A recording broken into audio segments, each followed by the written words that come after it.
Nagkagulo si Young at nagawa niyang saktan si Lick gamit ang Black Magic Slash matapos malaman na si Lick ang nanakit kay Fugolian, na labis na nagpahanga kay Asta. Si Asta ay inutusan ni Yami na tulungan siya at sinabihan siya tungkol sa kapangyarihan na Ki, isang uri ng ika-6 na sentido na nagbibigay daan sa kanya na mahulaan at hadlangan ang mga welga ni Lick. Si Asta ay matamang nakatutok at matagumpay na inilihis ang isa sa mga sumpa ni Voltoad pabalik sa kanya, na ikinagalit ni Lick.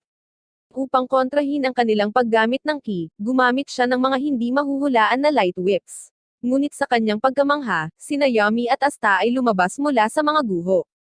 Dahil ang kanyang madilim na kapangyarihan ay isang likas na kalaban sa magaan na mahika ng kanyang mga kalaban, ipinagpatuloy ni Yami at Lick ang kanilang labanan. Habang lumalakas si Yami, nakilala siya ni Lick bilang isang mabigat na kalaban. Namangha si Asta sa lakas ng kanyang kapitan, at sinabihan siya ni Yami